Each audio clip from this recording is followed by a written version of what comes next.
Coogs house. The Houston Cougars head to Orlando for what should be a relatively easy business trip, but there's just something about this one that feels a little weird.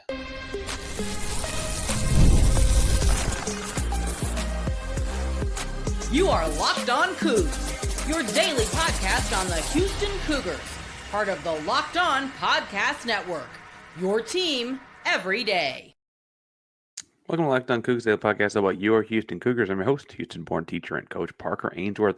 And whether you're a Houston fan or just a hater that came to stop by, thank you for making Locked On Cougs your first listen of the day. Appreciate you making your first listen each and every day.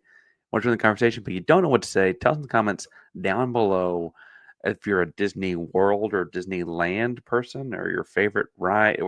Houston's going to Orlando this weekend, and it only feels right to talk a little bit about Mickey himself. Now, today's show was brought to you by FanDuel here. So I want to talk about that a little bit later. That's why I kind of pause. We'll talk about that later because I got to get to talk about this game with UCF a little bit. I want to talk about why it's weird. I want to talk about the matchups they're going to make a little weird. But before we get to that, I do think on the whole, this is a UCF team that in a vacuum, Houston's a lot better than. UCF's 12-4 presently. They have big wins over Texas A&M, at Tech, recently against Arizona State, which is a conference win. Losses were to Wisconsin and LSU. Wisconsin was like double digits, but LSU was 3 overtimes at their like mid-season, mid-non-conference tournament deal in Greenbrier, Virginia. They lost to Kansas by 51. I like triple checked my math there, but 51, 99 to 48. And then they also lost to Arizona by 8 last weekend before beating Arizona State on Tuesday. The 73rd and Kim Pom, they're kind of at the edge of the Q1 area for this game in the net. In the net, the top 75 in a road game counts as a Q1, whereas the top 30 at home do.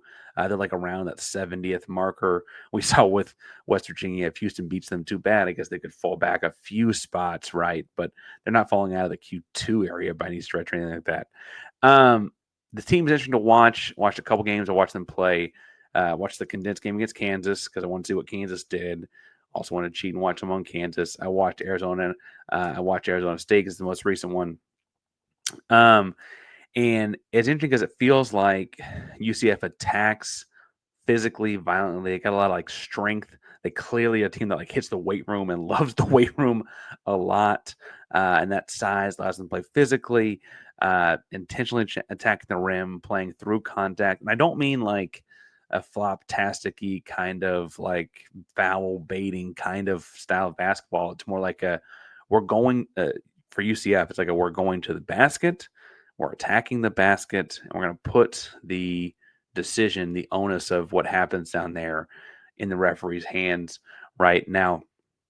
That's not to say that like they can't finish around the rim. They don't have any 3-point shooters or anything like that. But that's clearly where they want to make the bread and butter. And we get to the matchups, talk about how Keyshawn Hall, their power forward, is really kind of the impetus of that. That's how he plays, and they'll kind of feed off of his energy inside. As far as what they do defensively, they have, because of those big stiff bodies, they actually give up a lot of 3-pointers.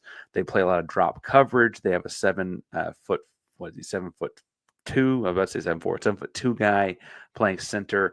He doesn't really leave the paint a whole lot. That means the onus is on the perimeter player, the guard, to navigate the screen on their own. That leads to a lot of threes typically, right? They give up 35.7% on 23.3 field goals, 3-point field goals per game.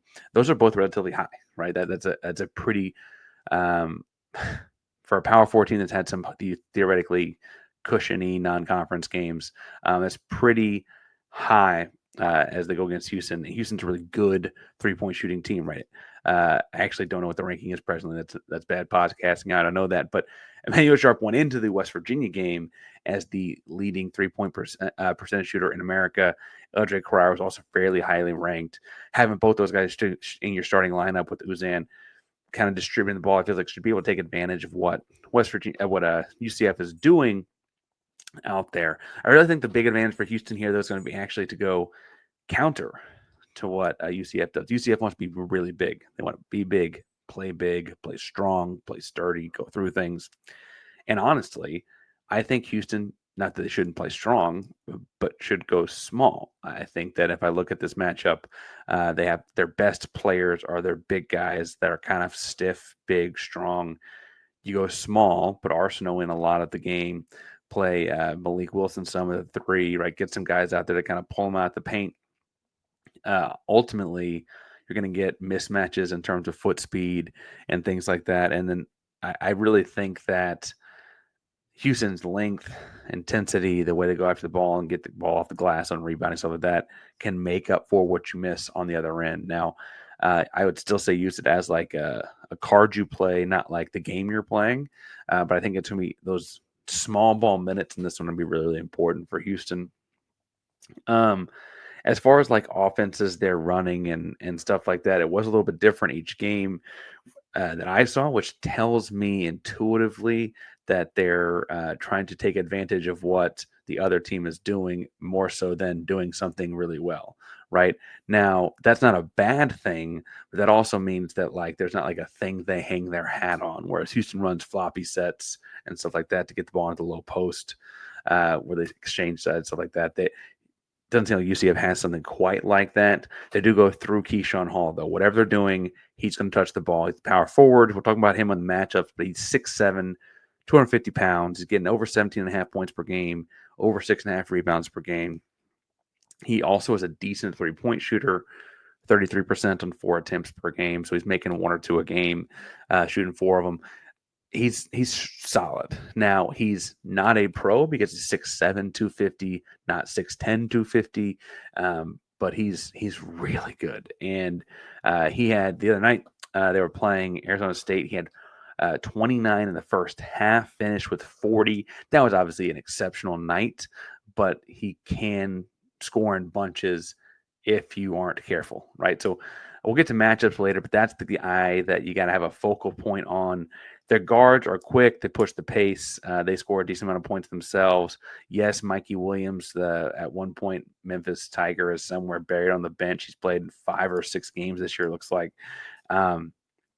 And ultimately, I guess that you got to keep an eye on those guys too in terms of scoring points, the guards. But the power forwards where things go through, they bring it up, half-court options, half-court sets. Keyshawn is always touching the ball, right? Keyshawn Hall is always touching the ball for them. There's probably some like fun puns to play on the word Hall that I can't think of off the top of my head right now, but I do think that that's the guy that Kelvin's saying. We talk about like taking someone away, right? The way that Javon Small had 9 points in the first 6 minutes of the West Virginia game for them, and then had 4 points the rest of the half and no points in the second half. That kind of focus is going to be put on Keyshawn Hall in this one. Javon Small, I might have said that backwards. All sound very similar. I do think Houston is a lot better, and I don't just say that. I think as a super biased person, I think they're objectively just 1 through 5, really 1 through 8 better at most every spot. Even Keyshawn Hall, if that's the power forward spot, you have Jalen Roberts. I feel pretty comfortable going into their best player matchup with Jalen Roberts as our best player. I think we're okay there.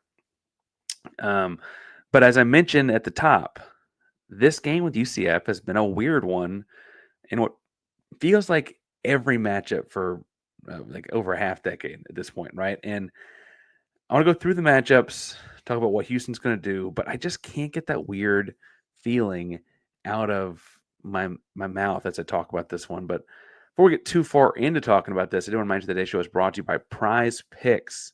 This message is from PrizePicks, the place to get real money on sports action. Over 10 million members and billions in winnings, PrizePicks has changed the game in daily fantasy sports. Whether it's the playoffs or the regular season, PrizePicks has made it easier to win than ever, to win big while you're enjoying all of the football action. Now, it is playoff time. The Texans are still alive, right? Texans are still alive. There's no better place to get in on the action than with PrizePicks, and here's how it works. You just pick more or less on at least 2 players. 2. And if your pick hits, you can win up to 1,000 times your cash. And that's right, 1,000 times your money back. Just a few simple picks. Now, I am typically the guy that's kind of looking at stats and numbers and analytics and going through things. On PrizePicks, I'm looking at Lamar Jackson breaking 250 passing yards. They're going to score a lot of points, keep up with Buffalo. If so facto, that falls on the quarterback throwing the ball. Travis Kelce, more than 70 receiving yards. You look at like what they did last year in the playoffs. They looked at him a lot. I'm looking at him too. It's fun to predict, easy to play with PrizePicks. With the flex play at PrizePicks, you can still double your money even if one of your picks, Kelce or Lamar, doesn't hit. I also like talking about Lamar Jackson, that Houston Cougars game from once upon a time. But anyway, with the app, you can get your winnings fast, sometime in under 15 minutes. So use PrizePicks to make sure you're using the app to do so. Ready to run your game this football season? Download the app today and use code LOCKEDONCollege to get $50 instantly after you play your first $5 lineup. That's right, you get $50 for just playing and using code LOCKEDONCollege to tell them that we sent you. Don't wait. Take game to the next level with PrizePicks. PrizePicks, run your game.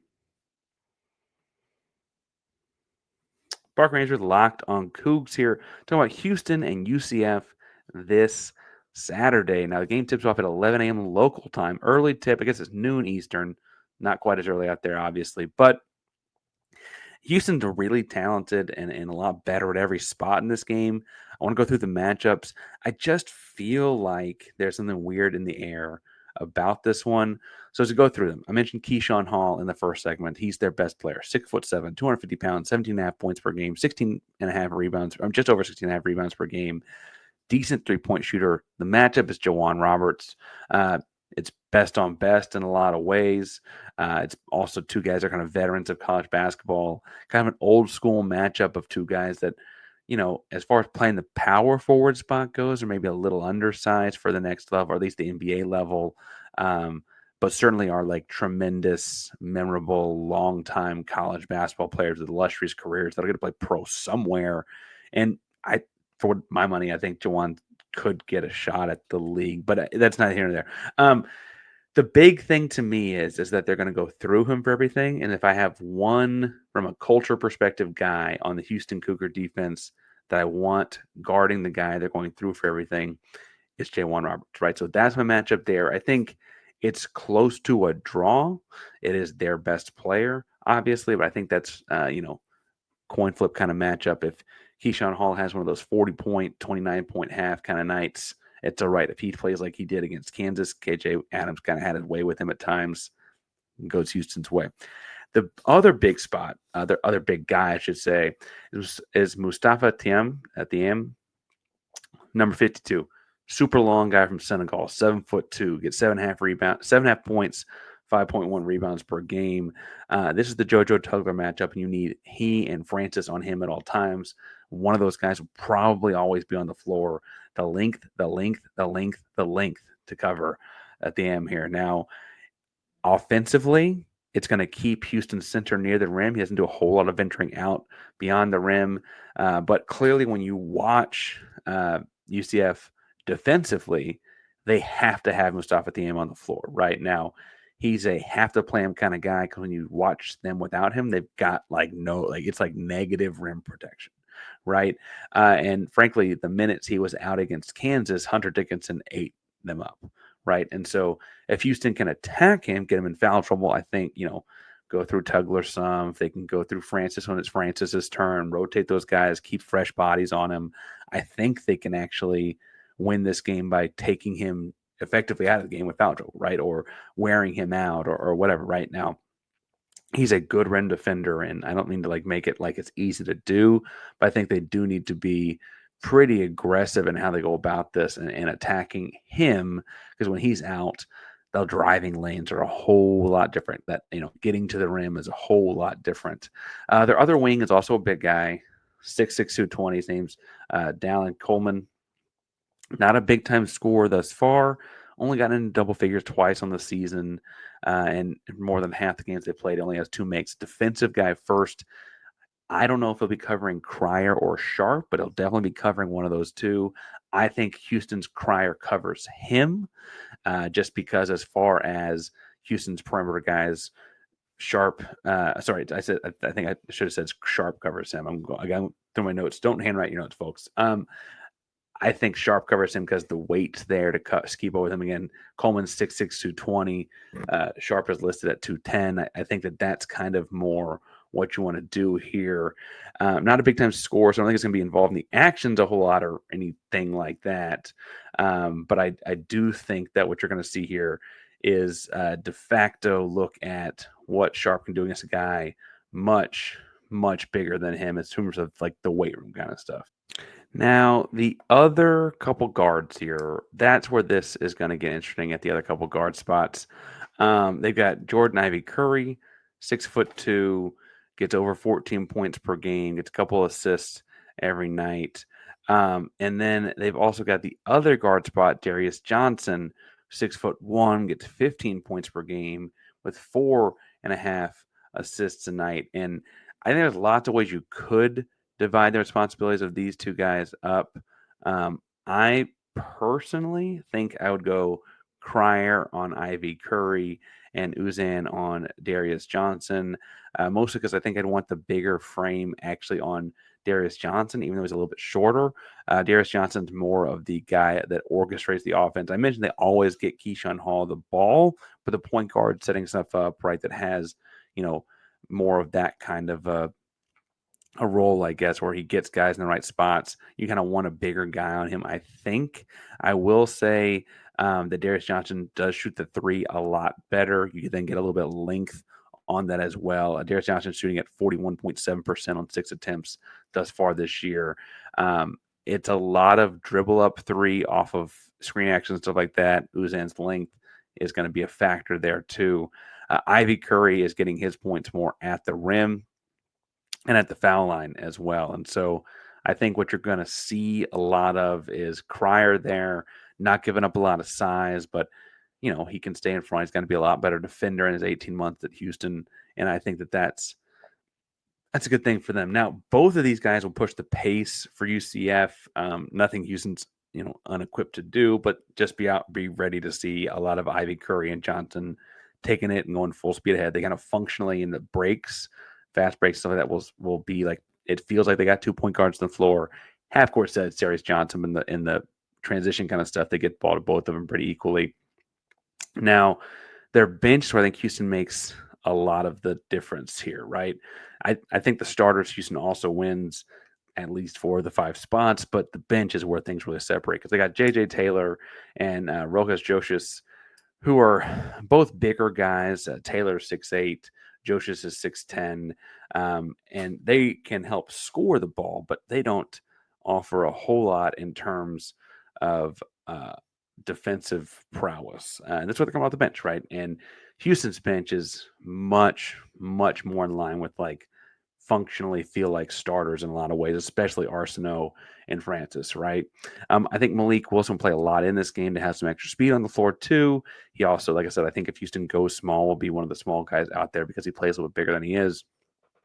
I should point out that much like against Auburn, where they had a freshman guard come in that didn't play a whole lot the game before. Now, Mikey Williams was not Petaway in high school, but he was very highly touted. He's played in 6 games thus far this year and is getting kind of to liken it something a Houston Cougar fan will know, the Mercy Miller minutes where fans want to see more, but he's still growing in a lot of ways. You remember Mikey Williams went to Memphis initially to play with Penny, was going to play against Houston there, and then got in some trouble and ultimately bumped around, left school, and is now back at UCF. Things have been cleared. I don't believe there's anything too crazy tied to it or whatever, but he is on the roster here and he is playing some, not a lot. I'm not too terribly worried about it. Again, Milos will cover him fine. And truthfully, they don't take those guards, Darius Johnson or Jordan Ivy Curry, out of the game a whole lot. Those guys and Keyshawn Hall are the 3 leading guys in minutes for them. Darius Johnson averages 35 minutes a game, right? And so I think that what you're going to see here is, again, I think Houston wins at most of these spots. There's only one I could see even possibly saying that maybe UCF wins, and that's Keyshawn Hall. And that's really only if he's like crazy hot shooting the ball, because if he's shooting his averages, I'm taking J1 too. And so I don't know why I've got this weird taste in my mouth about this game, but I do. And I want to kind of talk through why I'm thinking it's there in the last part of the show here. But before we get too far, I do want to remind you that today's show is brought to you by FanDuel, America's #1 sportsbook, because whether it's game-winning drives or last-minute field goals or whatever the case may be, the NFL playoffs are here. The Texans are still in them, and right now, new customers can bet $5 to get $200 back in bonus bets, guaranteed. Win, lose, whatever, get $200 back in bonus bets just for putting that $5 bet down. The FanDuel app gives you everything you need for live bets, same game parlays, and so much more. Again, I talked about the Texans, but if you're more of a basketball guy, if you're more of a hockey person, want to wait on the college football national championship game, whatever the case may be, just visit FanDuel.com and get started with $200 back in bonus bets, putting down $5. It's FanDuel.com today. Make this playoff season unforgettable with FanDuel, official sportsbook partner of the NFL. Parker Ainsworth, Locked on Coogs. You're talking about Houston and UCF. And at this point, I've laid out a bunch of reasons why I think Houston is the better team here. I just do. I think that they're better at all 5 starter spots. I think they're better off the bench. As much as I like Johnny Dawkins, I do think that Houston's got the better coach. Maybe not if they went out and played basketball against one another, but I think they've got the better coaching in terms of coaching basketball. I think that they're at the better spot of their respective programs. They both have similar records, but Houston's got one more win and played an arguably much more difficult schedule. There's just all of these different reasons that Houston is on paper a lot better, right? For whatever reason, I think this is going to be a rock fight. It feels like every year of recent memory, Houston and UCF are a rock fight. They just are. They know each other very well. There's like a subtle undiscussed rivalry with another former American Athletic Conference team. Houston's won 9 of the last 10 games. The last loss to UCF was in 2019. Both games last year, there were one game. The game in Houston was a 6-point win. The game in Orlando was an 11-point win, right? And so like these can feel a little. Oh, I'm sorry, I got that. I might have that back. But close games across the board here, right? And I don't mean to say that this is like a look past them game where Houston's got like a trap game. That's not the weird feeling, because like Tuesday is Utah, and I don't think Utah is the kind of game that you're going to find yourself trapped for. The following weekend is Kansas, but that's so far away. I don't think you're going to feel yourself trapped at this point for that one. I don't know why. I think it's just the fact these two teams seem to know each other. The programs know each other. Coach Sampson speaks highly of Johnny Dawkins. Maybe that's the deal here. Maybe it's the American Athletic Conference thing. Maybe it's that going back to that 2019 loss to UCF was like kind of a big TV deal. It was in Houston. Remember, Houston ends up losing 4 or 5 points on like a very nationally televised, kind of nationally recognized game there in 2019. It was like the end of American Athletic Conference play in 19. Anyway, I think that there's just something in the air here where I feel like, Keyshawn Hall's just had a really hot game. Jordan Ivy Curry can really, he's really fast. Darius Johnson can really shoot the basketball. I just feel like Houston's going to take something away, whether that's Keyshawn Hall or Darius Johnson or whatever, and they're going to find a way to make up for a lot of that production anyway. It's also, again, a quad 1 game on the road. You're going to go to Orlando to do it. It's early in the day. That can be kind of awkward too, as far as like rhythm and routines and like your body clock and stuff like that. I just think there's a lot of things. There's a lot of things that Houston. There's certainly a lot of things that like I would feel way less confident about other programs with. Let me say it that way, right? Like Houston's a program that under Sampson has risen above those things time and time again, right? I don't mean to say that those things impact Kelvin Sampson's teams a whole lot, but you see them impact a lot of other college basketball teams every week, let alone every month, every year, right? And so it would not be crazy for those things to factor into this one. I also think, for what it's worth, that this team has, several guys that are kind of hitting their stride and playing together. They've got a lot different looking roster than they did last year. several guys that have some experience at different colleges before coming in and stuff like that. And they've got 5 guys that were at one point ranked, I guess, in the graduate high school, ranked in the top 100 of their class. So there's definitely some like raw potential, if nothing else, there. Now, one of those is Mikey Williams, and we mentioned that he hasn't played a whole lot of college basketball, let alone this year. But Dallin Coleman, who has not been a scoring threat thus far, was the 56th best player in the consensus in 2021, right? The high school class 2021. Like, there's something athletically there that Emmanuel Sharp's going to have to cover. Benny Williams, who is not playing a whole lot for them, comes off their bench as a big guy, played at Syracuse before. He's getting like less than 18 minutes a game. Against Arizona State, his stat line was pretty mundane, 4 points. He did have a couple fouls, I guess, and I think he's the guy who had like a big block. But he was the number 28 player in the class of 2021, right? Like, there's potential there that it just feels like the kind of game where something weird like that's going to happen. And frankly, feels like things are kind of going the Cougs' way almost too much. If you remember, like, the Temple game in 2023, when Houston was ranked number 1 in the country and was kind of steamrolling through the American Athletic Conference there for a second, and Temple came in and beat them kind of in the last few seconds. I mean, they had a lead the whole game, but beat them in the last few seconds of the game. It kind of feels like things are setting up similar to that, where things have been rolling for Houston for a minute now, and it's kind of time to get bumped down a peg, right? Kind of like Iowa State in the conference championship game a year ago. I don't mean to say I want that to happen. And again, I think Houston is definitionally better. I think that on paper, this game is a Houston 28-point win, but on the hardwood, it's probably closer to the 10 or 12-point win that it is on KenPom right now, right? And I frankly could see it being more like a 7-8 point win. I think Houston wins. I don't mean to say that it's like, anything to be scared about, but there's just something about Houston, Central Florida, the Knights. I've been told very explicitly not to call them the Golden Knights.